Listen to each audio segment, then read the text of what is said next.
21 ივნის მოგმართა სოფელ ჰერეთის ქარში ცხოვრება მოქალაქემ ბატონმა ოლეგ სელივიოსტოვმა, რომელიც იყო უფრო სწორად და არის გაჭირვებულ მდგომარეობაში და ჩვენგან ითხოვა დახმარება, რომ დავხმარებოდით ერთჯერადი სოციალური დახმარებით მაინც რომ მიენიჭებინათ მისთვის უნაშეზღუდული პირის სტატუსი. ჩვენი პროგრამის ფარგლებში დავეხმარეთ 100 ლარით ერთჯერადი 100 ლარიანი დახმარებით, რადგან სხვა საშუალება ამ მომენტში მუნიციპალიტეტის პროგრამაში არ აქვს. ჩვენ გვაქვს ასევე უნაშეზღუდულ პირებზე ელექტროენერგიის გადასახადი, შეგვიძლიათ დავეხმაროთ ამ პიროვნებას ამ დახმარებით, მაგრამ იყო პრობლემა, რადგან ჯგუფი არ ჰქონდა მინიჭებული, ჩვენ ამ მუხლითაც ვერ ვეხმარებოდით. მაგრამ რადგან ამ პიროვნებას მიენიჭა ჯგუფი, ჩვენ შეგვიძლია რომ შემდეგში თუ მომართავს მუნიციპალიტეტის გამგეობას, დავეხმაროთ უნაშეზღუდული პირის დახმარებით და გადავხადოთ ელექტროენერგიის გადასახადი.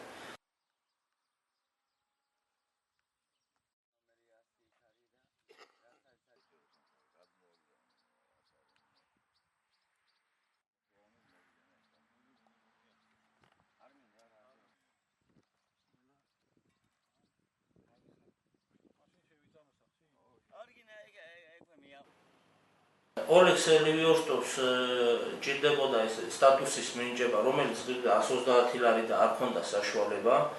ლაგოდეხის მუნიციპალიტეტის გამგეობამ უშუამდგომლა ნიუ ჰოსპიტალში, საკუთარი მანქანით მიიყვანა ჰოსპიტალში, გაუწია ჰოსპიტალმა შესაბამისი დახმარება და ბატონ ოლეგს მიენიჭა ჯგუფი.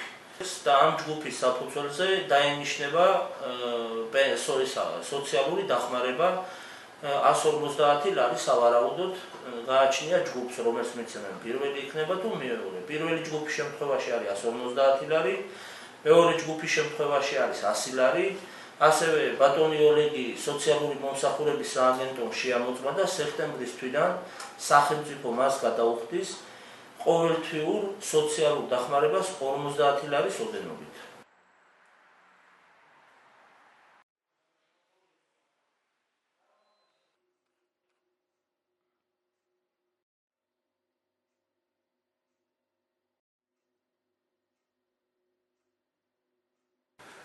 ბატონი ოლეგის სელივიოსტოვის პრობლემა გარდა იმისა, რომ მას მძიმე სოციალური მდგომარეობა აქვს, მისი პრობლემა იყო ის, რომ მას არ ჰქონდა შესაბამისი დოკუმენტაცია იმისთვის, რომ სოციალური სუბსიდიების სააგენტოდან მიიღო შესაბამისი დახმარება.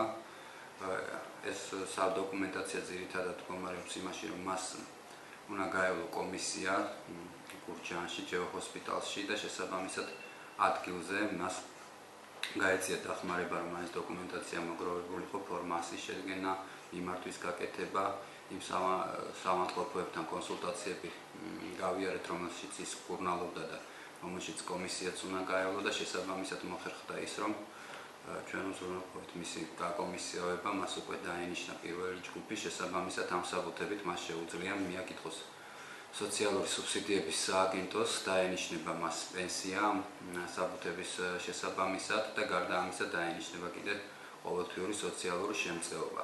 რაც შეეხება გამგეობას, გამგეობას ახლა ერთჯერადი დახმარება შეუძლია ნებისმიერ სოციალურად დაუცველ ადამიანზე, რომელიც აკმაყოფილებს იმ კრიტერიუმებს, რომელიც გამგეობის სოციალურ პროგრამაშია გაწერილი, შესაბამისად გამგეობიდანაც მან მიიღო ის დახმარება ერთჯერადი, რომელიც ეკუთვნოდა. გარდა ამისა, ჩვენ ვესაუბრეთ წითელი ჯვრის წარმომადგენლობას ლაგოდეხში და მას გადაეცემა ახალი ეტლი.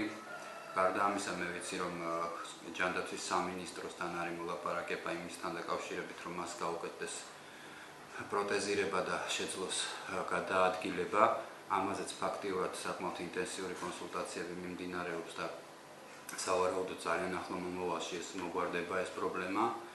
პლუს ამას ადგილზე არის ახალგაზრდული სათემო ცენტრის ახალგაზრდები, რომლებიც პერიოდულად ყურადღებას აქცევენ ამ ადამიანს და ეხმარებიან მყოფითი პრობლემების მოგვარებაში, რაც მას აწუხებს და შესაბამისად მე ვფიქრობ, რომ ჩვენ ერთობლივად რაღაცით უნდა შევუსრულოთ ამ ადამიანს ის მძიმე მდგომარეობა რაც აქვს და გამგეობა ყველაფერს გააკეთებს ამისთვის.